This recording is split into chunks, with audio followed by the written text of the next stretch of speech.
Hello all you wonderful people. I imagine if you're watching this video, you want to get into Super Nintendo World at Universal Studios Japan. After 2 years of being closed to tourism, Japan is now open, and that means that you can go see Mario. Following video will give tips and tricks on how to get into Super Nintendo World and enjoy it, things that you might want to try, and an overview and criticism about Super Nintendo World at Universal Studios Japan. And with that, let's start. Before you get to the gate, I would highly recommend that you download the Universal Studios Japan app. Why should you download an app? Because they have free e-tickets into Super Nintendo World. Personal story here, I went to Universal Studios Japan on a day after a national holiday. It was still very busy. I arrived to Universal Studios at 9:30. I was able to get a pass in at 5 o'clock. As soon as you can get into the park and register your passes on your Universal Studios app, get that e-ticket. If you are not able to get the e-ticket, you will be entered into a lottery where you may or may not be able to go into Super Nintendo World. On my second visit, and the visit you're looking at right now, I woke up at about 6 o'clock and couldn't sleep, so I was like, maybe I'll go over to Universal and try to get in early. The park was announced to open at 9 a.m. in the morning. I got there at 7:30 just to be the first in line and see if I could get into Super Nintendo World earlier.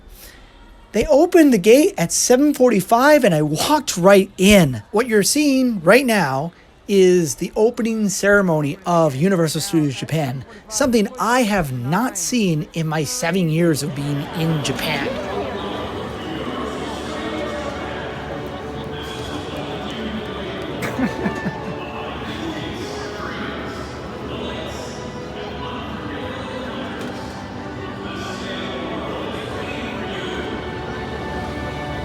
Everyone is rushing to Super Nintendo World. That's all everyone wants to go to right now. I guarantee you everyone came here with the plan of going there right now.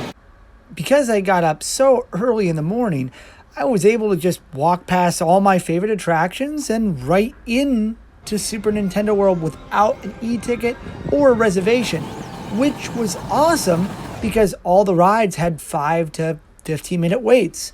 So my first tip would be to get there early. Oh my God. When you walk into Super Nintendo World, look at the ground. You're gonna see coins going up in value.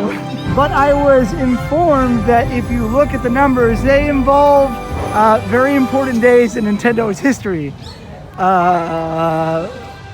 Those days, I don't know. I think this is the time when Mario was created. I don't know. This area right here is the halfway point, and this is usually where people scan your pass to say, okay, you're cool to come in.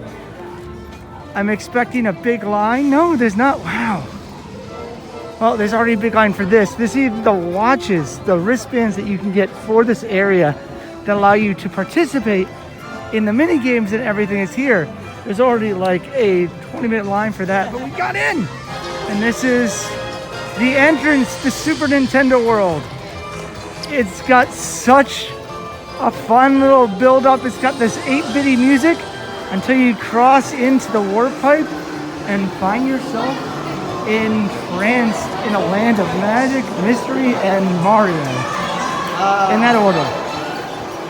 Oh.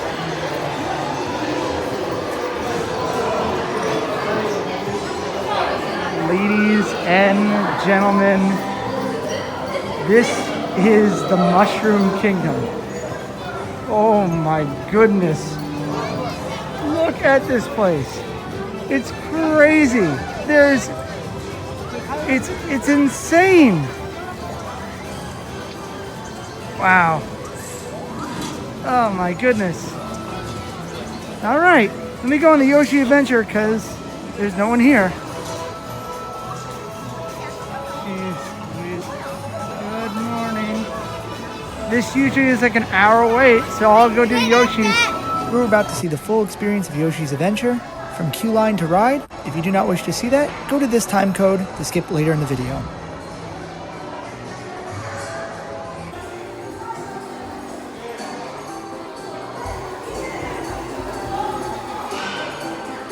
You really need that band.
touch the things here. Okay, here we go in the warp pipe.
As you can see from the video that I just made, that ride was not that great. Only take pictures of you. Tip number 2 is don't go on Yoshi's Adventure unless it's under a 20-minute wait. I know what they say about the New York Yankees. You always win the game because you always look at their stripes. This is incredibly amazing. It's very easy to overlook that right there, which I believe is the foundation for the Donkey Kong expansion. I would imagine that this would take it to like some kind of Donkey Kong land in the future if they were going to use that. Also, keep an eye out for Pikmin while you're out here because they're there. The attraction to do here is this 100%. It's amazing. Never seen anything quite like this ride. They don't let you film inside, but it is like an AR experience. I'd highly recommend going to the single rider's line. That's just between you and me, okay? This really does prepare you for the ride, but it makes no sense when you're there. It's hard to tell what's going on, and you only have a limited number of shells. You get them by hitting question marks that are along the way. And you do have semi-control of the ride. I waited like 5 minutes down this ride. This is awesome. This is really cool. On the car itself, there's a VR or AR headset that's attached to the vehicle that attaches to your head. It's pretty cool. Well, there you go. It's a ride like no other. Hey, remember those watches I talked about earlier in the video? Well, you can use those here to get bonus points as well. Even if you don't have an armband, these things do interact. Every single one of them interacts. If you don't have one of those things, this is what happens. gotta have the band. You want to interact? You gotta have the band. If you purchase one of these bands, you can play interactive minigames where you can win keys. Those keys unlock a secret level where you fight Koopa Jr.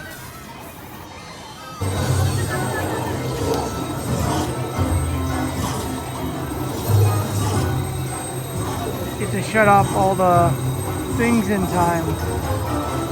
Wow, and you can lose. You can wait in a long line and lose and not get entered. Use the points here. You have to do mini games in order to access this area. Oh my goodness, wow. Thank you to a friend for this video because I'm not buying a band right now. Inside you'll find multiple mini games that you'll have to complete to beat Bowser Jr.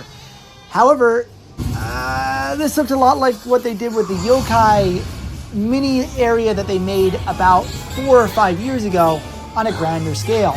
Remember that to do this, you have to pay about $30 to experience one attraction. So it's locked behind a paywall, almost like a video game. This is where I'll be a little critical about Super Nintendo World. It's hard to get into. The area is beautiful and it's extremely immersive. The only thing this is comparable to is the Wizarding World of Harry Potter, which is literally right next door. The negatives are the rides aren't that amazing. The Yoshi ride is very cute, but it really doesn't do anything. And if you waited longer than 20 minutes in that line, I would be disappointed. The Mario Kart ride is fantastic, but it does take multiple run-throughs to understand exactly what you're doing and actually how to aim your shells and get coins. But my biggest gripe with the area is the fact that you need a $30 upgrade in addition to your Universal Pass in order to experience the whole land. However, other than the paid DLC, this is an amazing area to an amazing theme park. I think the Donkey Kong expansion is going to be amazing. I want to know, do you want to go to Super Nintendo World? Let me know down in the comments. And I hope this video finds you well. Until later, you have a good day. Peace.